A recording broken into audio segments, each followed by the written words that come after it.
ഈ ഉടമ്പടിയിലുള്ള ഓരോ വിഷയവും ദൈവത്തെ, പല കാര്യങ്ങളും ദൈവം നേരിട്ടിറങ്ങേണ്ട കാര്യങ്ങളാണ്. അപ്പോൾ ദൈവം നേരിട്ടിറങ്ങേണ്ട, നിങ്ങളാണെങ്കിൽ നിങ്ങളുടെ പ്രവർത്തനം കണ്ട ദൈവം ഇറങ്ങത്തില്ല, ഈ നൂറ്റാണ്ടിൽ ഇറങ്ങത്തില്ല. അതാണ് ഇതിൻ്റെ വിഷയം. നിങ്ങളുടെ ഈ അഭ്യാസവും കുരങ്ങ് കളിയും പത്രാസും പകിട്ടുമൊക്കെ കാണുമ്പോൾ ഈ നൂറ്റാണ്ട് ദൈവം ഇറങ്ങത്തില്ല. അതുകൊണ്ട് നിങ്ങൾക്ക് ഈ വിഷയത്തിൽ നല്ലൊരു യൂട്ടേൺ എടുക്കേണ്ടി വരും. ഈ പ്രൊഫസറിനെ പോലെ ഞെട്ടിപ്പോയില്ലേ, 6 കൊല്ലം കൊണ്ട് നടക്കാത്ത കാര്യങ്ങൾ ദൈവം വെറുതെ 3 മാസം കൊണ്ട് നടന്നു. ആർട്ടിക്കിളെല്ലാം പ്രസിദ്ധീകരിച്ച് കഴിഞ്ഞപ്പോൾ യൂണിവേഴ്സിറ്റി ഇയാളെ ഫസ്റ്റ് ലെവലിൽ വിളിച്ചു. എന്താണ് ശ്രുതിക്കട്ടെ മക്കളെ?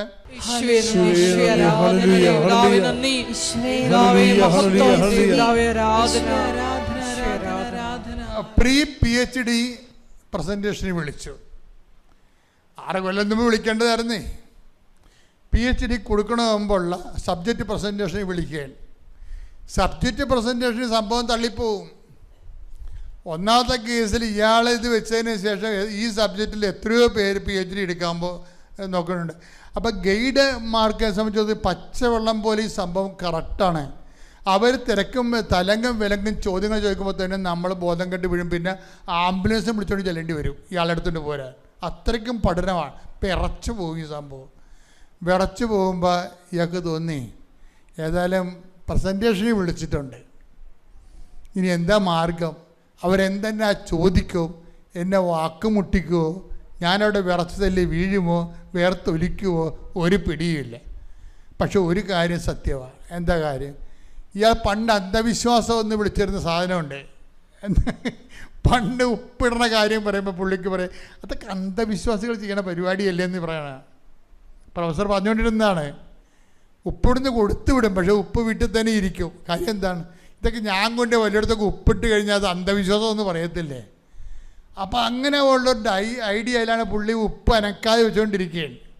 പക്ഷേ ഇപ്പം അനക്കാതെ കാര്യമില്ല, ആൾ ഔട്ടാവും. അപ്പോഴേ ഉപ്പെന്ന് പറയുമ്പോൾ നിങ്ങൾക്കറിയാം, ഞാൻ പണ്ട് നിങ്ങളോട് പറഞ്ഞത് എൻ്റെ ഒരു ഉപ്പിൻ്റെ പ്രസംഗം പുള്ളി കേട്ട്. പുള്ളിയുടെ ഒരു ഗുണം നിങ്ങൾ മനസ്സിലാക്കണേ, അതാത് കാലങ്ങളിൽ പുള്ളി ഉടമ്പടി ധ്യാനത്തിൽ അപ്ഡേഷനുള്ള ആളാണ്. അതിനിടയ്ക്കാണ് ഉപ്പിൻ്റെ ധ്യാനം കേൾക്കണത്. ഉപ്പിൻ്റെ ധ്യാനം എന്താ? ഉപ്പെന്ന് പറയുമ്പോൾ ഒരു സ്ഥലത്ത് ലേവയ പുരോഹിതനെ ഇസ്രയേലിലെ അവകാശ ഭൂമിയില്ല. ദൈവം പറയും മോശ 12 പേരെ 12 ഗോത്രങ്ങൾക്ക് വാഗ്ദാന ഭൂമി നേരത്തെ പങ്കിട്ട് വെക്കും. അപ്പോൾ അഹ്റോനാണ് മോസസിൻ്റെ കൂടെ വാഗ്ദാന പേടകത്തിൻ്റെ ശുശ്രൂഷ നിൽക്കുന്ന പുരോഹിതൻ. 24 hours ഡ്യൂട്ടിയാണ്. അഹ്റോൻ്റെ കുടുംബക്കാരും പുരോഹിത വംശവുമാണവർ. അവർക്ക് ഇസ്രയേലിൽ പോകാൻ നേരത്തെ ഇസ്രയേലിൽ ചെല്ലുമ്പോൾ ബെഞ്ചമിൻ ഗോത്രത്തിനും ജൂദായ ഗോത്രത്തിനും ഒക്കെ ഉണ്ട് ലേവിയക്കാർക്ക് കുടുംബക്കാർക്ക്. മോസസ് പറയും നിങ്ങൾക്ക് ഓഹരി ഇല്ല കേട്ടോ എന്ന് പറയുക. നിങ്ങൾക്ക് ഓഹരിയില്ല. എന്താ കാര്യം? നിങ്ങൾക്ക് ഈ ഭൗതികമായ ഓഹരി തന്നാൽ അതിനേക്കാൾ വലുതാണ് നിങ്ങളുടെ ജോലി. എന്താണ്? കർത്താവിൻ്റെ ആലയത്തിൽ ജോലി ചെയ്യണ പരിപാടിയാണ് നിങ്ങളുടേത്. അതുകൊണ്ട് ദൈവമായ കർത്താവായിരിക്കും നിങ്ങളുടെ ഓഹരി എന്ന്. അത് ഭയങ്കര വല്ലാത്തൊരു ബൈബിളിൽ ഏറ്റവും വല്ലാത്ത വർത്തമാനമാണ്. നിങ്ങൾക്ക് ഭൂമിയിൽ ഓഹരിയില്ല, മറിച്ച് ദൈവമായ കർത്താവ് തന്നെയായിരിക്കും നിങ്ങളുടെ ഓഹരി എന്ന് പറയും. അതുകൊണ്ട് മോസസ് പറയും ഇവരുടെ ബലിവസ്തുക്കളിൽ നിങ്ങൾ ഉപ്പിടണം. ആ ഭാഗം കർത്താവിൻ്റെ അവകാശപ്പെട്ടത് ഇവർക്കുള്ളതാണെന്ന് പറയും. അങ്ങനെ ഇവർ ദേവാലയം കൊണ്ട് ജീവിക്കുമെന്ന് പറയും. അതാണ് ഉപ്പിൻ്റെ പ്രശ്നം. ഉപ്പിട്ട് കഴിഞ്ഞാൽ ഒരു വചനം എടുത്തേ, 18 എടുത്തേ. സംഖ്യ 18:19. സംഖ്യ 18:19. ഇസ്രായേൽ ജനം പറഞ്ഞേ. ഇസ്രായേൽ ജനം കർത്താവിന് നിരാജനമായി സമർപ്പിക്കുന്ന നിരാജനം എന്ന് പറഞ്ഞ ഉടമ്പടി. പുതിയ ബൈബിളിൽ അവർ ഉപ്പിൻ്റെ ഉടമ്പടി എന്ന് എഴുതിയിട്ടുണ്ട്. പുതിയ ബൈബിൾ ഇപ്പോൾ PSC ഇറക്കിയിട്ടില്ലേ, അതിൽ ഉപ്പിൻ്റെ ഉടമ്പടി എന്ന് കറക്റ്റായിട്ട് എഴുതിയിട്ടുണ്ട്. ഉടമ്പടിയുടെ ഭാഗമാണ് ഉപ്പെന്ന് പറയണത്. വായിച്ചേ. നിരാജനമായി സമർപ്പിക്കുന്ന വിശുദ്ധ കാഴ്ചകളെല്ലാം നിനക്കും പുത്രന്മാർക്കും പുത്രിമാർക്കും ശാശ്വത അവകാശമായി ഞാൻ നൽകുന്നു. ബലിവസ്തുക്കൾ ഉപ്പ് തളിക്കണമാണ് നിരാഞ്ജനം എന്ന് പറയുന്നത്, ലവണ ഉടമ്പടി. അപ്പം ആ ഭാഗം ലേവ്യ പുരോഹിതന് ശാശ്വത അവകാശമാണ്. കാര്യം എന്താണ്? ആ ഭാഗം ദൈവത്തിൻ്റെതാണ്, ദൈവത്തിൻ്റെ അവകാശം ഇവൻ്റെതാണ്. അതാണ് എൻ്റെ കണക്കെന്ന് പറയണത്. അപ്പോൾ ഉപ്പ് ഒരു സ്ഥലത്ത് കൊണ്ട് ഇട്ട് കഴിഞ്ഞാൽ, വിശ്വാസ പ്രമാണം ചൊല്ലിക്കഴിഞ്ഞാൽ ഓട്ടോമാറ്റിക്കായിട്ട് എന്താ ഭാഗം? ഇത് ദൈവത്തിൻ്റെ അധികാരത്തിൻ്റെ ഭൂമി എന്ന് പറയും. ദൈവത്തിൻ്റെ അധികാരം എൻ്റെ അവകാശമാണെന്ന് പറയും. അതാണ് വിഷയം. അതാണ് നമ്മൾ വിശ്വാസ പ്രമാണം ചെല്ലുമ്പോൾ ഉപ്പ് ഇടുന്നത്. അല്ല കൂടുതലക്കാരുടെ നിങ്ങൾക്ക് ഉപ്പ് തന്നെ പോലെയുള്ള ഉപ്പലിൻ്റെ പരിപാടിയല്ല ഇത്. അത് പറഞ്ഞിട്ടാണ് ആൾക്കാർക്ക് ബോധമില്ലാതെ എന്തിനൊക്കെ പിച്ചുമ്പയും പറയണത്. അതല്ല, ഇത് ഉടമ്പടി പ്രകാരമുള്ള ഉപ്പാണ്. ഉപ്പ് തളിച്ചു കഴിഞ്ഞാൽ ഉപ്പിൻ്റെ ഭാഗം എവിടെ തളിക്കുന്നുവോ അത് കർത്താവിൻ്റെ അധികാരത്തിലുള്ളതാണ്. കർത്താവിൻ്റെ അധികാരത്തിൽ വേറെ ആർക്കും അധികാരമില്ല. അത് മോസസിന് ലേവായ പുത്രൻ്റെ അവകാശമാണ്. ആരാണ് തളിക്കണത്? അവൻ്റെ അവകാശമാണെന്ന്. ഇയാൾ പ്രൊഫസർ എന്ത് ചെയ്ത്? പ്രൊഫസർ ഈ പ്രീ PhDക്ക് വിളിക്കുമ്പോൾ തന്നെ, ഗ്രാൻഡ് പ്രസൻറ്റേഷൻ വിളിക്കുമ്പോൾ തന്നെ ആ സ്ഥലത്ത് കൊണ്ട് ഉപ്പിട്ട് വിശ്വപ്രമാണം ചെല്ലും. എന്താ കാര്യം? എനിക്ക് പേടിയാണ്, സബ്ജക്റ്റ് വൈസ് കമാൻഡില്ല. അവർ എന്നോട് ചോദിച്ച ചോദ്യത്തിന് പറയാൻ എനിക്ക് വിറച്ചത് കൊള്ളാൻ സാധ്യതയുണ്ട്. അതുകൊണ്ട് ഇത് നിൻ്റെതാണ്, നോട്ട് ബൈ മെറിറ്റ്. എൻ്റെ മെറിറ്റല്ല, നിൻ്റെ കഴിവാണ്, നിൻ്റെ അധികാരത്തിലുള്ളതാണ്, അതെൻ്റെ അവകാശമാണ്. എനിക്ക് നീ ഇവിടെ വിജയം പ്രാപിക്കും. ആ വിശ്വാസ പ്രഖ്യാപനമാണ്.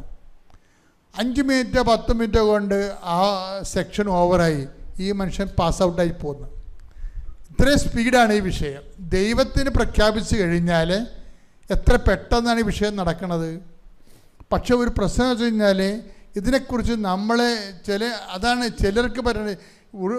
പലരും ഉപ്പൊക്കെ കൊണ്ട് ഇടുന്നുണ്ട്, അത് ഒളിച്ചും പാത്ത് അവർ നോക്കുക, ഇവർ നോക്കുക, പട്ടി കടിക്കുക, പാമ്പ് കടിക്കുക എന്നൊക്കെ പറഞ്ഞുകൊണ്ടാണ് ഈ ലേഡീസ് ഈ പണിക്ക് പോകാതിരിക്കണം നല്ലത്. കാര്യം ജന്മന ഭയത്തിന് കൈയും കാലും വെച്ചിരിക്കണ പാർട്ടിയാണ് പലരും. അവർ കൊണ്ടുപോയോ വല്ലരും കാണുക ഉപ്പ് തളിച്ച, അവർ കാണുക അവിടെ പട്ടി ഉണ്ടാകുക, അവിടെ പാമ്പ് കളിക്കുക, ആൾക്കാർ കാണുക. ഇങ്ങനെയൊക്കെ ഇതൊക്കെ ഈ മനുഷ്യനെയൊക്കെ ഓർത്തുകൊണ്ട് പോയി ഇട്ട വർക്ക് ചെയ്യരുത്. ഇത് വർക്ക് ചെയ്യുമ്പോൾ ലേവാ പുരോഹിതൻ്റെ ബോധം ഉണ്ടാകണം. ഇത് കർത്താവിൻ്റെ അധികാരത്തെ കൊണ്ടുവരികയാണ്. അതൊരു വിശ്വാസ പ്രയോഗമാണ്. അതാണ് ഇതിൻ്റെ മെയിൻ പോയിൻ്റ്. പ്രൊഫസർ പറയുന്നുണ്ടത്. ഇത് വിശ്വാസ പ്രയോഗമാണ്. വിശ്വാസം പ്രാർത്ഥനയാക്കാം, വിശ്വാസം പ്രഖ്യാപനമാക്കാം, വിശ്വാസം പ്രയോഗമാക്കാം. അപ്പോൾ വിശ്വാസ പ്രയോഗമാണ് ഈ ഉടമ്പടി തൈലത്തിലും അതുപോലെ ഉടമ്പടി ഉപ്പിലുമുള്ളത്. പക്ഷേ അത് ആക്ടിവേറ്റ് ചെയ്യണ പ്രിൻസിപ്പിൾ എന്താണ്? വിശ്വാസ പ്രമാണമാണ്. വിശ്വാസ പ്രമാണം പ്രഘോഷിച്ചുകൊണ്ടാണ് വിശ്വാസ പ്രയോഗം നടത്തുന്നത്. അതാണ് വിശ്വാസ പ്രഖ്യാപനത്തിലൂടെയാണ്. അപ്പം ഇതെല്ലാം ഇത് ചെയ്യുമ്പോഴെല്ലാം വളരെ നിശബ്ദതയിൽ വിശ്വാസ പ്രമാണം തെറ്റാ ചൊല്ലി സംഭവിക്കാൻ പോകുന്ന ആ വിഷയത്തെ മുഴുവനും ദൈവത്തിൻ്റെ പരിധിയിലാക്കുന്നു എന്നുള്ള ഒരു ആന്തരിക നിശബ്ദത നമുക്ക് നിശ്ചയദാർഢ്യം ഉണ്ടാകണം. അതിനായി സ്തുതിക്കട്ടെ. ഹല്ലേലൂയ.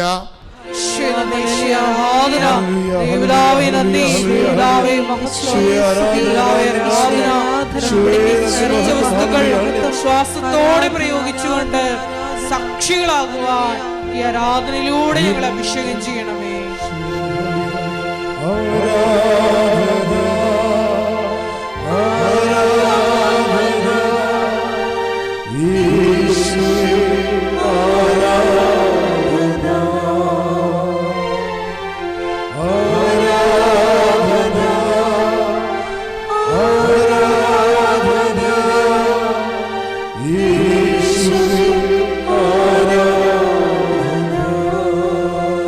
ഈശോയ്ക്കും അമ്മയ്ക്കും 1000 നന്ദി പറയുന്നു. ഈ പുണ്യമായ അൾത്താരയിൽ വന്ന് എൻ്റെ ഈ സാക്ഷ്യം പറയുന്നതിൽ എൻ്റെ അമ്മ മാതാവിനും ഈശോപ്പയ്ക്കും ഓരോ നന്ദി ഞാൻ പറയുന്നു. ഞാൻ ആദ്യമായി ഉടമ്പടി എടുത്തത് 5/11/2023 എൻ്റെ പേര് ഗീത. ഇതെൻ്റെ അമ്മ. അമ്മയുടെ പേര് ലളിത. ഞാൻ വരുന്നത് കൊല്ലത്ത് നിന്ന്. ഞാൻ ഒരു രോഗസൗഖ്യം പറയാനുണ്ട്, പിന്നെ എനിക്കുള്ള വീടും സ്ഥലവും അതിൻ്റെ കാര്യം പറയാനും കൂടിയാണ്. ആദ്യമായിട്ട് ഞങ്ങൾ ഒരുപാട് ബുദ്ധിമുട്ടുകളിലൂടെയാണ് കടന്നു വന്നത്. വീടും സ്ഥലവും വിൽക്കാനായിട്ട് 3-4 കൊല്ലമായിട്ട് ഞങ്ങൾ വീട് സ്ഥലവും വിൽക്കാനായിട്ട് ശ്രമിക്കുന്നുണ്ടായിരുന്നു. ആളുകൾ വന്നാലും അത് ഒരു തരത്തിൽ നടക്കത്തില്ല. വന്നു പോകും, വന്നിട്ട് അതുപോലെ തന്നെ തിരിച്ചങ്ങ് പോകുക ചെയ്യുന്നത്. അങ്ങനെ ഇരിക്കെ ഒരിക്കൽ ഞാൻ ഇവിടെ വന്ന് ഉടമ്പടി എടുത്ത് പ്രാർത്ഥിച്ച് പോയി. ആദ്യത്തെ ഉടമ്പടിയിൽ എനിക്കത് നിറവേറ്റി കിട്ടിയില്ലായിരുന്നു. അപ്പോൾ എനിക്ക് തന്നെ തോന്നി ഞാൻ ഉടമ്പടി നല്ല രീതിയിൽ കൊണ്ടുപോകുന്നില്ലെന്ന് തോന്നി. ഞാൻ രണ്ടാമത് വീണ്ടും ഉടമ്പടി പുതുക്കിയിട്ട് ഞാൻ വന്ന് അച്ഛനെ കണ്ടപ്പോൾ അച്ഛൻ എനിക്ക് ഒരു മാതാവിൻ്റെ ഒരു രൂപം തന്നിട്ട് എന്നോട് പറഞ്ഞ്, മോൾ അതുകൊണ്ട് ശുദ്ധിയുള്ള ഒരു സ്ഥലത്ത് കൊണ്ട് ഇട്ടാൽ മതി, കാര്യം നടക്കുമെന്ന് പറഞ്ഞ്. അപ്പം ഞാൻ നമ്മളിവിടുത്തെ വെഞ്ചരിച്ച് ഉപ്പും കൊണ്ടുപോയി പ്രാർത്ഥിച്ച് ഇത് ചെയ്ത് പിറ്റേ ആഴ്ചയിൽ തന്നെ നമുക്കവിടെ വീട് കാണാനായിട്ട് നമ്മളെ വീട്ടിൽ തന്നെ നോക്കിയ ആൾക്കാർ വന്നിട്ട് പറഞ്ഞ്, മോളെ ഇതുപോലെ വീട്ടിൽ എന്നെ വന്ന് ഇരിക്കാൻ സമ്മതിക്കുന്നില്ല, ഈ വീട് സ്ഥലവും ഞങ്ങൾക്ക് വേണം എന്നും പറഞ്ഞ് അത് ഞങ്ങൾക്ക് ബാങ്കിൽ ഇച്ചിരി കടമൊക്കെ ഉണ്ടായിരുന്നു. അപ്പോൾ അവർ ഞങ്ങൾക്ക് 16-ാം തീയതി അടയ്ക്കണമെന്ന് പറഞ്ഞ്, പക്ഷേ അമ്മ മാതാവ് ഈശോപ്പെ ഇടപെട്ട് 10-ാം തീയതി തന്നെ ആ പൈസ ക്ലോസ് ചെയ്ത് ഞങ്ങളെ പ്രമാണം തിരിച്ചെടുത്ത് ഞങ്ങളെ വീട് സ്ഥലവും ഞങ്ങൾക്ക് വിൽക്കാൻ കഴിഞ്ഞ്.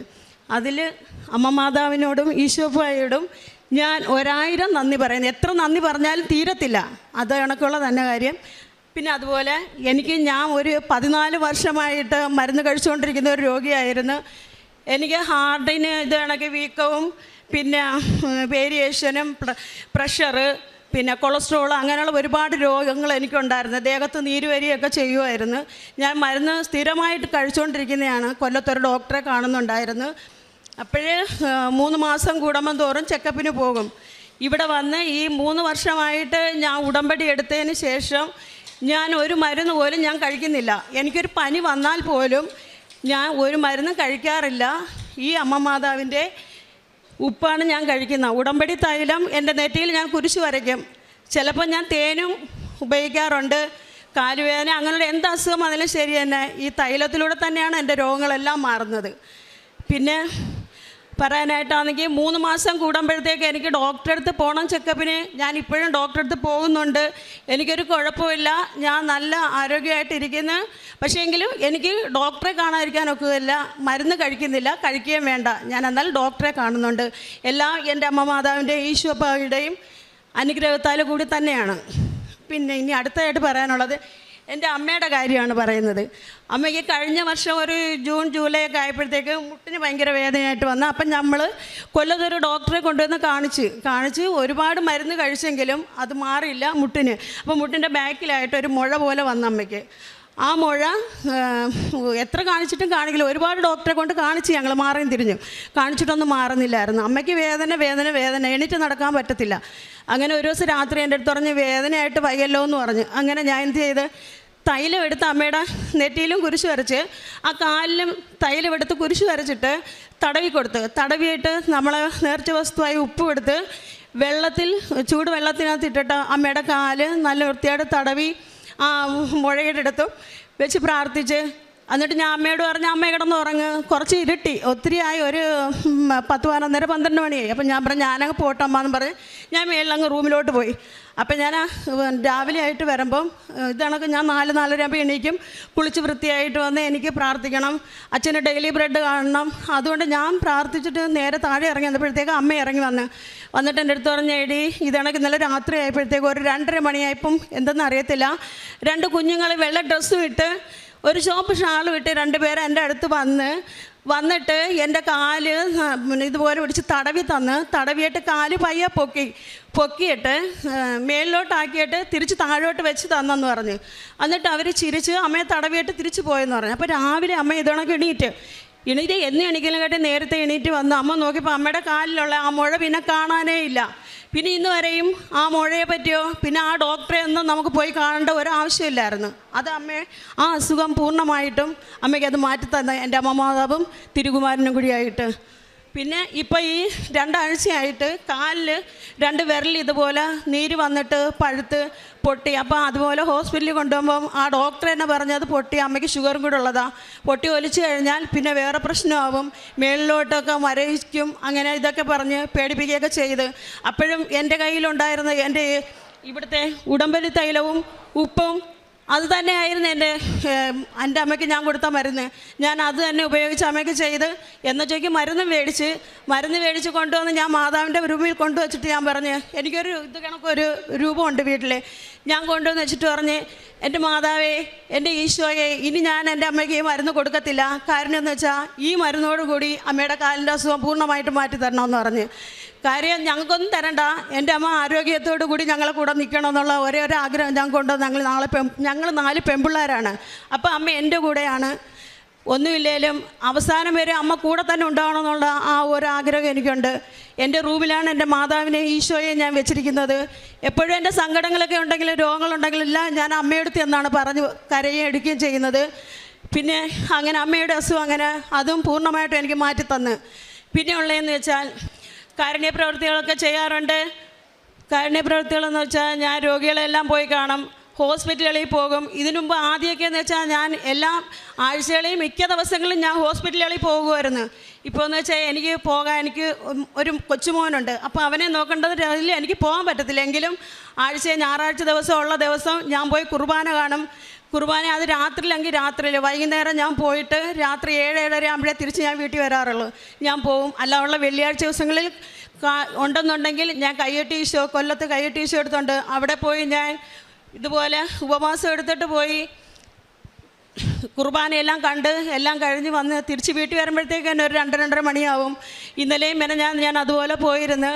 പിന്നെ കാരുണ്യ പ്രവർത്തനം, പിന്നെ അല്ലാതെ വൃത്തകളെ പോയി കാണാം, വൃത്തസദനത്തിൽ പോകും. വയ്യാത്ത ആൾക്കാരെ എല്ലാവരെയും പോകണം, അവർക്ക് ഞാൻ പോയി ചോറൊക്കെ കൊണ്ട് വിളമ്പി കൊടുക്കുകയൊക്കെ ചെയ്യും. അവരുടെ കൂടെ കുറേ നേരമൊക്കെ ഞാൻ ഇരിക്കും. പിന്നെ അത് കഴിഞ്ഞിട്ട് പ്രേക്ഷിത പ്രവർത്തനം എന്ന് വെച്ചാൽ ഞാൻ പത്രം മേടിച്ച് കൊണ്ടുപോയി കുരിശ് വരച്ച് ഇവിടുന്ന് പോകുന്നതിന് മുമ്പ് തന്നെ ചിലപ്പോൾ ഞാൻ റെയിൽവേ സ്റ്റേഷനിൽ ഇരുന്ന് തന്നെ അതിനകത്ത് തൈലമെടുത്ത് കുരിശ് വരച്ചിട്ട് ഞാൻ എൻ്റെ യേശുവിനെയും എൻ്റെ അമ്മ മാതാവിൻ്റെയും മൊത്തം ഞാൻ പറഞ്ഞ് പ്രാർത്ഥിക്കും. വിശ്വാസം പറഞ്ഞ് വിശ്വാസ പ്രമാണം ചൊല്ലും. ഞാൻ ചൊല്ലി പത്രം ഞാൻ എൻ്റെ കയ്യിൽ തന്നെ വെച്ചിട്ട് ഞാൻ ട്രെയിനിൽ കയറുമ്പോൾ ചില ആൾക്കാർ ഇങ്ങോട്ട് വന്ന് എൻ്റെ അടുത്ത് ചോദിക്കും. അല്ലെങ്കിൽ ഞാൻ പ്ലാറ്റ്ഫോമിലൂടെ നടന്ന് ആ ട്രെയിനകത്ത് തന്നെ നടന്ന് ഇങ്ങേയറ്റം തൊട്ട് അങ്ങേയറ്റം വരെയുള്ള ദൂരെ നിന്ന് വരുന്ന ട്രെയിനകത്ത് ഞാൻ ആൾക്കാർക്ക് പത്രം കൊടുക്കാറുണ്ട്. ഇതിന് മുൻപൽക്കെന്ന് വെച്ചാൽ ഞാൻ പത്രം റോഡിൽ ഇറങ്ങിയിട്ട് ബസ്സിലും ബസ് സ്റ്റാൻഡിലും ഹോസ്പിറ്റലിലൊക്കെ കൊടുക്കുമായിരുന്നു. പള്ളികളിലൊക്കെ പോകുമ്പം ചിലരൊക്കെ അവിടെ ഇവിടെയൊക്കെ എടുത്ത് ഇട്ടേക്ക് നടക്കുമ്പോൾ എനിക്ക് വിഷമമാണ്. ഹോസ്പിറ്റലിൽ ചെന്നപ്പോഴും ഇതാണ് കണ്ട് ഓരോരുത്തർ ചോറും പൊതിയൊക്കെ അതിൻ്റെ മേലിലെടുത്ത് വെച്ചിരിക്കുന്നത്. അതുകൊണ്ട് ഇപ്പം ഞാൻ ഹോസ്പിറ്റലിൽ അങ്ങനെ കൊണ്ട് കൊടുക്കാറില്ല കൊല്ലത്ത്. പിന്നെ എവിടെയെങ്കിലും ഞങ്ങളെ വീടിൻ്റെ അടുത്ത് ഇങ്ങനെ റോഡിൽ കയറി വന്ന് ഞാൻ ആ റോഡിൽ നടന്ന് തന്നെ ഇവിടെ അഞ്ചാലുമൂട് തൊട്ട് ചിലപ്പം കുണ്ട്രയിൽ എത്തേണ്ടുന്ന കുറേ സ്ഥലത്തിനെങ്കിൽ ബാക്ക് വരെ ഞാൻ നടന്നാണ് പത്രം ഞാൻ കൊണ്ടുവന്ന് കൊടുക്കുന്നത്. ഓരോ വീടുകളിലും കൊണ്ടുവന്ന് കൊടുക്കും. എനിക്ക് അതിനൊന്നും ഒരു ബുദ്ധിമുട്ടില്ല. എൻ്റെ അമ്മ മാതാവിനെ ഈശോപ്പായെയും ലോകം മുഴുവൻ അറിയിക്കണമെന്നുള്ള ഒരു വലിയൊരു ആഗ്രഹമാണ് എനിക്കുള്ളത്. കാര്യം എന്ന് വെച്ചാൽ അത്രയേറെ അനുഗ്രഹങ്ങൾ ഞങ്ങൾ ചെയ്തു തന്നിട്ടുണ്ട്. ഒരുപാട് കഷ്ടതകളിലും ദാരിദ്ര്യത്തിൽ നിന്ന് ഞങ്ങൾ വന്നത്, കടങ്ങളും കൊണ്ട് വീട്ടിൽ ഈ ഉടമ്പടി എടുത്തതിന് ശേഷം എൻ്റെ വീട്ടിൽ ഇന്ന് വരെ ഒന്നിനൊരു കുറവും വന്നിട്ടില്ല. പിന്നെ അതുപോലെ തന്നെ ആരുടെ കയ്യിലും ഒരു രൂപ എനിക്ക് മേടിക്കേണ്ട ഒരു അവസ്ഥ പോലും ഇന്ന് വരെയും വന്നിട്ടില്ല. വീട്ടിലൊന്നും ഇല്ലാതിരുന്ന ദിവസങ്ങളുണ്ടായിട്ടുണ്ട്. അത്രയും ബുദ്ധിമുട്ടുകളുണ്ട്. എൻ്റെ അണ്ണന് ജോലിയില്ലാതെ വന്നിട്ടുണ്ട്. ജോലിക്കാർ വിളിക്കാതിരുന്നിട്ടുണ്ട്. ഇപ്പം കൈ നിറച്ച് ജോലിയാണ്. ജോലി ചെയ്യാൻ വയ്യാത്ത പാടേ ഉള്ളൂ. എല്ലാം എൻ്റെ അമ്മ മാതാവിൻ്റെയും ഈശോപ്പയുടെയും ഒരു അനുഗ്രഹം കൊണ്ട് മാത്രമാണെന്ന് ഞാൻ പറയുന്നത്. അമ്മ മാതാവിനും ഈശോപ്പയ്ക്കും 1000 പറഞ്ഞാലും പോരാ, 1 കോടിയും പറഞ്ഞാൽ പോരാ. ഈ ജന്മം മുഴുവൻ പറഞ്ഞു തീർക്കാൻ പറ്റാത്ത അത്രയും നന്ദി ഞാൻ പറയുന്നു. എൻ്റെ അമ്മ മാതാവിനും ഈശോപ്പയ്ക്കും 1000 നന്ദി പറയുന്നു. അതുപോലെ ഞാൻ ബൈബിൾ വായിക്കാറുണ്ട് 1/2 മണിക്കൂർ. അത് മുടങ്ങാറില്ല. കറക്റ്റായിട്ട് ഞാൻ വായിക്കും. അഥവാ ഞാൻ അവിടെ വീട്ടിലില്ലെന്നുണ്ടെങ്കിൽ ഇവിടെ അച്ഛൻ പറഞ്ഞതുപോലെ 10 മിനിറ്റ് വെച്ച് എന്നെപ്പറ്റി ഒക്കുന്നത് പോലെ ചിലപ്പോൾ 1/2 മണിക്കൂർ ആയിരിക്കത്തില്ല, അതിൽ കൂടുതൽ ഞാൻ വായിക്കും. വചനം ചിലപ്പോഴൊക്കെ എനിക്ക് എത്താനും നല്ലതുപോലെ കാണാറില്ല. എങ്കിലും ഇനി അടുത്തതിൻ്റെ ഏഷ്യയാണ് ഞാൻ തുടങ്ങാൻ പോകുന്നത്. അതുകൊണ്ട് എനിക്കിനി അതും പഠിക്കണം, എഴുതി വെച്ച് പഠിക്കണം. പഠിച്ചെങ്കിൽ മാത്രമേ എനിക്കിനി ഇവിടെ വന്ന് പറയാൻ പറ്റൂ. ചെറിയതൊക്കെ എനിക്കറിയാം, എങ്കിലും വലുതായിട്ടൊന്നും എനിക്കറിയത്തില്ല. ഞാൻ വായിച്ചു പോകാറുണ്ട്, ഞാൻ വായിക്കുന്നുണ്ട്. പിന്നെ ഉപവാസം എടുക്കും, ബുധനും ശനിയും എടുക്കും. ചിലപ്പോൾ ഒരു ബുധനാഴ്ച ചിലപ്പോൾ ഞാൻ എടുക്കത്തില്ലായിരിക്കും. എടുത്തില്ലെന്നുണ്ടെങ്കിലും ആ ശനിയാഴ്ചയുടെ അന്ന് ചിലപ്പോൾ ഞാൻ കാലത്തോട്ട് വൈകിട്ട് വരെ ഞാൻ ഉപവാസം എടുക്കും. വെള്ളം പോലും കുടിക്കാതായിരിക്കും ഞാൻ നിൽക്കുന്നത് ഉപവാസം എടുത്തിട്ട്. പറ്റുമെങ്കിൽ ഞാൻ പള്ളിയിൽ പോകും. അതല്ലെന്നുണ്ടെങ്കിൽ ഞാൻ വീട്ടിൽ തന്നെ ഇരുന്ന് പ്രാർത്ഥിക്കും. സ്ഥിരമായിട്ട് ഞാൻ ഉടമ്പടി ധ്യാനം അച്ഛൻ്റെ അത് കൂടാറുണ്ട്. എല്ലാ ചൊവ്വാഴ്ചയും തന്നെ ആ സമയം കറക്റ്റ് സമയമാകുമ്പം ഞാൻ ഉടമ്പടി ധ്യാനം കൂടും. അത് കൂടിയാൽ ഞാൻ ഷെയർ ചെയ്യുകയും ചെയ്യും, സ്റ്റാറ്റസ് ഇടുകയും ചെയ്യും. ഞാനതിടുന്നത് എല്ലാവരും നോക്കുകയും ചെയ്യും, തിരിച്ചെനിക്ക് റിപ്ലൈ തരികയും ചെയ്യും. അതുപോലെ തന്നെ അച്ഛൻ്റെ ഡെയിലി ബ്രെഡ് ഇന്ന് വരെ ഞാൻ മുടക്കിയിട്ടില്ല. ആ 5:30 എന്നുള്ളത് ഞാൻ വീട്ടിൽ കറക്റ്റ് 4-4:15 ഞാൻ എണീറ്റ് കുളിച്ച് എൻ്റെ നമ്മളെ ഉടമ്പടിയിലെ ബുക്ക് പ്രാർത്ഥന ഞാൻ പ്രാർത്ഥിച്ച് കഴിയുമ്പോഴത്തേക്ക് 5:30 മണിയാവും. അതുവരെ ഞാൻ അവിടെ നിന്ന് പ്രാർത്ഥിക്കും. അച്ഛൻ്റെ ഡെയിലി ബ്രെഡ് കണ്ടതിന് ശേഷം ഞാൻ അതും പ്രാർത്ഥനയ്ക്ക് ശേഷം മാത്രമേ ഉള്ളൂ തൈലമെടുത്ത് കുരിശ് അച്ഛൻ പറയും പോലെ ഉച്ച മുതൽ ഉള്ളംകാല് വരെ ഞാൻ കുരിശ് വരച്ച്, ഒരു തുള്ളി തൈലം എൻ്റെ നാക്കിൽ ഞാൻ കുരിശ് വരച്ച്, ഒരു തുള്ളി ഉപ്പ് എടുത്ത് പ്രാർത്ഥിച്ച് വിശ്വാസം പറഞ്ഞ് വിശ്വാസ പ്രമാണം ചൊന്നതിന് ശേഷം മാത്രമേ ഞങ്ങളെ റൂമിൽ നിന്ന് ഞാൻ പുറത്തോട്ട് ഇറങ്ങാറുള്ളൂ. എനിക്ക് അതിനുള്ള ആരോഗ്യം ഇപ്പോൾ തരുന്നുണ്ട്. എല്ലാം എൻ്റെ അമ്മ മാതാവിൻ്റെയും ഈശോപ്പയുടെയും അനുഗ്രഹം തന്നെയാണ്. ഈശോപ്പയ്ക്കും അമ്മ മാതാവിനും എത്ര പറഞ്ഞാലും തീരാത്ത കടപ്പാടും അനുഗ്രഹം നന്ദിയുണ്ട്. എനിക്ക് കടപ്പാടുമുണ്ട്. അമ്മയും ഈശോപ്പായും എനിക്ക് വിട്ടുപോകാൻ പറ്റത്തില്ല. ഞാൻ വേറെങ്ങും പോവാറില്ല. എൻ്റെ റൂമിൽ തന്നെയാണ് മാതാവ്. എൻ്റെ വീട്ടിലാണ്, എൻ്റെ കൂടെ ഉണ്ട്. വിളിച്ചാൽ കൂടെ വരും. എന്ത് പറഞ്ഞാലും പെട്ടെന്ന് എൻ്റെ മേലെല്ലാം കൂടെ മേലിൽ കോരി പിടിക്കും. ആർക്കെങ്കിലും ഒരു തൈലം ഇടിയോ അല്ലെങ്കിൽ എന്തെങ്കിലും ഒരു നേർച്ച വസ്തുക്കൾ അവിടെ നാക്കിൽ വെച്ചു കൊടുത്താൽ തന്നെയും എനിക്കറിയാം എൻ്റെ അമ്മ മാതാവും എന്നിലൂടെ തന്നെ അവരെ സുഖപ്പെടുത്തുന്നുണ്ടെന്നുള്ള കാര്യം. അടുത്ത വീട്ടിൽ ഒരു കൊച്ചിന് ക്യാൻസറാന്ന് പറഞ്ഞ് അന്ന് തന്നെ ഞാൻ അന്നേരം സന്ധ്യയായി അമ്മയും കൊണ്ട് ഡോക്ടർ പോയിട്ട് വന്ന് കഴിക്കാമായിരുന്നു. അമ്മയെ കൊണ്ടാക്കി തിരിയും പറ്റിച്ച് വെച്ചിട്ട് ഞാൻ പ്രാർത്ഥിച്ചിട്ട് നേരെ അതിൻ്റെ വീട്ടിലാണ് പോയത്. എൻ്റെ ഉടമ്പടി വസ്തുക്കളും കൊണ്ട് ഞാൻ അവിടെ പോയി അതിനെ വെച്ച് പ്രാർത്ഥിച്ച് അതിന് പിറ്റേന്ന് ഡോക്ടറെ അടുത്ത് പോകേണ്ടുന്നതാണ്. അതിന് ഞാൻ പ്രാർത്ഥിച്ച് ധൈര്യം കൊടുത്തിട്ടാണ് ഞാൻ വന്നത്. ഇന്നലെ മെനഞ്ഞാന്നും കണ്ട് അവിടെയും ഒരു ക്യാൻസർ രോഗം ഞാൻ പോയി കണ്ട്. ഞാൻ പ്രാർത്ഥിച്ച് എൻ്റെ പ്രാർത്ഥന മൊത്തം ഇപ്പോൾ അവർക്ക് വേണ്ടിയാണ്, എനിക്ക് വേണ്ടിയല്ല. ഞാനെല്ലാം എല്ലാ രോഗികൾക്ക് വേണ്ടിയും നമ്മളെ ഈ ലോകത്തിന് വേണ്ടിയും എല്ലാ മക്കൾക്ക് വേണ്ടിയും എല്ലാ കുടുംബങ്ങൾക്ക് വേണ്ടിയും പഠിക്കുന്ന മക്കൾക്കും എല്ലാവർക്കും വേണ്ടിയും ഞാൻ പ്രാർത്ഥിക്കുന്നു. എല്ലാവർക്കും വേണ്ടി ഇനിയും ഞാൻ പ്രാർത്ഥിക്കുന്നു. നിങ്ങളെ എല്ലാവരുടെയും അനുഗ്രഹം എപ്പോഴും ഞങ്ങളോടൊപ്പം ഉണ്ടായിരിക്കണം. ഇതേപോലെ വന്ന് സാക്ഷ്യം പറയാൻ നിങ്ങൾക്കും കഴിയട്ടെ. എനിക്ക് ഇത്രയും ഇങ്ങനെ വന്ന് പറയാൻ പറ്റുമെന്ന് ഞാൻ വിചാരിച്ചില്ല. ഞാൻ വേറൊരു പാപ്പ, എനിക്ക് സംസാരിക്കാൻ പോലും അറിയത്തില്ല. ഈ ഉടമ്പടി എടുത്തതിന് ശേഷം എനിക്ക് ഭയങ്കര ധൈര്യമാണ്. എൻ്റെ കൂടെ അമ്മയുണ്ട്. ആരെന്ത് പറഞ്ഞാലും എനിക്കൊരു കുഴപ്പമില്ല. അമ്മ കൂടെ ഉണ്ട്. എൻ്റെ കയ്യിൽ അമ്മ പിടിച്ചിട്ടുണ്ട്. രണ്ടുപേരും അപ്പുറം ഇപ്പുറം ഇടവും വലവും മുന്നുമായിട്ട് എൻ്റെ കൂടെ തന്നെ ഉണ്ട്. അതുകൊണ്ട് എനിക്കൊരു പ്രശ്നമില്ല. ഞാൻ കൊല്ലത്തിന് ഇവിടം വരെ ഞാൻ ഒറ്റയ്ക്കാണ് വരുന്നത്. ഇപ്പോൾ പിന്നെ എൻ്റെ കൂടെ ട്രെയിനകത്ത് അനിയത്തിയും അമ്മയും കൂടെ ഉണ്ട്. അല്ലാതെ വരുന്ന ഇതിനു മുമ്പൊക്കെ വന്നുകൊണ്ടിരുന്ന വെച്ചാൽ ഞാൻ ബസ്സിൽ 4:50 ബസ്സിന് തനിയായിരുന്നു വന്നുകൊണ്ടിരുന്നത്. ഇപ്പം 3:50 ട്രെയിനാണ് വരുന്നത്. വന്നാൽ പിന്നെ ഇവിടുന്ന് പോകാൻ തോന്നത്തില്ല. കാര്യം എന്ന് വെച്ചാൽ പോകുമ്പോൾ അമ്മയും കൊണ്ടേ പോത്തോളൂ. ഇതുകൊണ്ട് ഈശോപ്പയ്ക്ക് അമ്മ മാതാവിന് 1000 നന്ദി പറയുന്നു. ദൈവനാമത്തിന് മഹത്വം ഉണ്ടായിരിക്കട്ടെ. എൻ്റെ പേര് ആര്യ എന്നാണ്. ഞാൻ പാലാ രാമപുരത്തു നിന്നാണ് വരുന്നത്. ഞാൻ ഓഗസ്റ്റ് 22, 2023 ഇവിടെ വന്ന് ഉടമ്പടി എടുക്കുന്നത്. ആദ്യമായിട്ട് ഞാൻ കഴിഞ്ഞ വർഷം ഇതേ ദിവസം ഇവിടെ വന്ന് ഉടമ്പടി സാക്ഷ്യം പറഞ്ഞിരുന്നു. അപ്പോൾ എൻ്റെ ഒരു ആഗ്രഹമായിരുന്നു ഈ വർഷവും ഇവിടെ വന്ന് സാക്ഷ്യം പറയണമെന്നുള്ളത്. അത് അമ്മ എനിക്ക് സാധിച്ചു തന്നു. അതിന് ഞാൻ ഒരുപാട് നന്ദി അമ്മയോട് പറയുകയാണ്. ആദ്യത്തെ സാക്ഷ്യം എനിക്ക് 2-3 നിയോഗങ്ങൾ നടന്നു കഴിഞ്ഞപ്പോഴാണ് ഞാൻ വന്ന് പറഞ്ഞത്. അതെൻ്റെ മനസ്സിൽ ഇരുന്നിങ്ങനെ ആരോ പറയുമായിരുന്നു സാക്ഷ്യം പറയാൻ പറഞ്ഞ്. അങ്ങനെയാണ് ഞാനിവിടെ വന്ന് പറഞ്ഞത്. അപ്പോൾ എനിക്കൊരു ഉദ്ദേശമുണ്ടായിരുന്നു. ഞാൻ മനുഷ്യരുടെ മുമ്പിൽ ദൈവത്തെ ഏറ്റുപറയുമ്പോൾ സ്വർഗസ്വനായ പിതാവ് എൻ്റെ നാമവും സ്വർഗത്തിൽ ഏറ്റുപറയുമെന്ന്. അങ്ങനെ ഒരു ചിന്തയിലാണ് ഞാനിവിടെ വന്ന ആദ്യത്തെ സാക്ഷ്യം പറഞ്ഞിരുന്നത്. ആ ആദ്യത്തെ സാക്ഷ്യം പറഞ്ഞു കഴിഞ്ഞപ്പോഴാണ് എൻ്റെ ആദ്യത്തെ നിയോഗം ദൈവം ഏറ്റെടുത്തത്. അതാണ് ഈ കുഞ്ഞ്. 2025 ഡിസംബർ 4 എനിക്ക് ആരോഗ്യമുള്ള ഒരു കുഞ്ഞിനെ തന്ന് ദൈവം അനുഗ്രഹിച്ചത്. 9 വർഷമായിട്ട് എനിക്ക് കുട്ടികളില്ലായിരുന്നു. 3 തവണ അബോർഷനായി പോയതാണ്, ഹാർട്ട് ബീറ്റ് ഇല്ലാതെ. എന്താ കാരണമെന്ന് ഡോക്ടർമാർക്ക് പോലും അറിയത്തില്ലെന്നാണ് പറഞ്ഞിരുന്നത്. എന്ത് ചികിത്സയാണ് നടത്തേണ്ടതെന്നും അറിയത്തില്ലായിരുന്നു. ആ സമയത്ത് എൻ്റെ ഒരു കൂട്ടുകാരി, എൻ്റെ കൂടെ വർക്ക് ചെയ്യുന്നൊരു കൂട്ടുകാരിയാണ് കൃപാസനത്തെക്കുറിച്ച് എനിക്ക് പറഞ്ഞു തന്നത്. ആദ്യമൊക്കെ എനിക്ക് കൃപാസനം എന്താണെന്നോ ഇവിടുത്തെ ഉടമ്പടിയോ പ്രാർത്ഥനയോ എന്താണെന്നോ ഒന്നും എനിക്കറിയത്തില്ലായിരുന്നു. പക്ഷേ ഇവിടെ വന്നതിന് ശേഷമാണ്, ഞാൻ 34 വയസ്സിലാണ് ഞാനിവിടെ വരുന്നത്. ഈ 34 വർഷം എനിക്ക് നഷ്ടമായി പോയല്ലോ എന്നാണ് എനിക്ക് അന്നേരം തോന്നിയത്.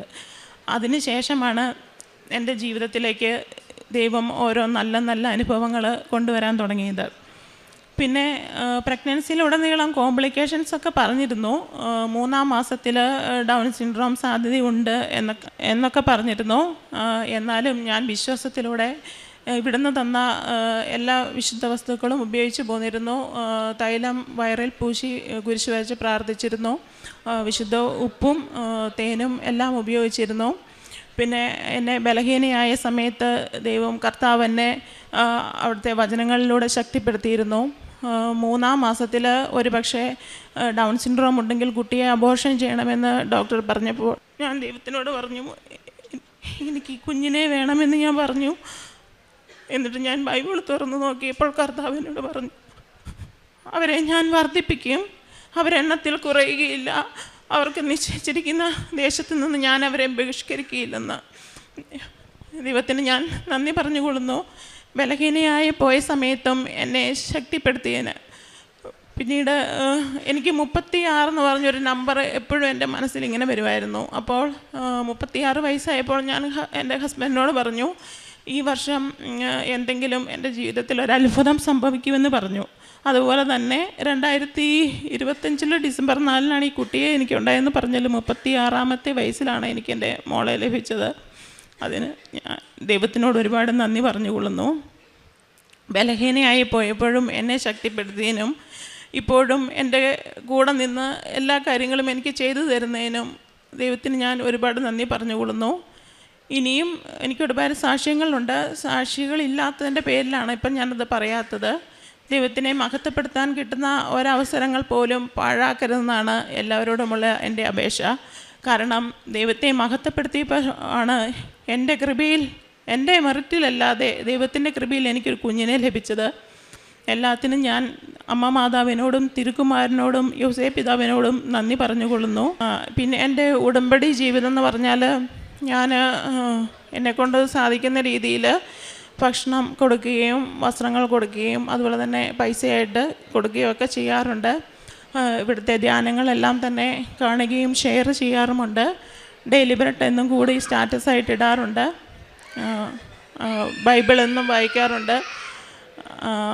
ഇനിയും ഈ ഉടമ്പടി ജീവിതത്തിൽ നിന്ന് ദൈവത്തിനോട് കൂടുതൽ അടുക്കുവാനും അറിയാത്തവരെ അറിയിക്കുവാനും ആഴപ്പെടുത്തുവാനും ഞാൻ ആഗ്രഹിക്കുന്നു. ഉടമ്പടി ജീവിതം എനിക്ക് ആത്മീയമായിട്ട് എനിക്ക് ഉയരാൻ പറ്റി. പിന്നെ ദാനം ചെയ്യാനുള്ളൊരു മനസ്സ് ദൈവം എനിക്ക് തന്നു. എല്ലാത്തിനും ഞാൻ അമ്മ മാതാവിനോട് നന്ദി പറയുകയാണ്. Thank you Jesus, thank you mother Mary, love you.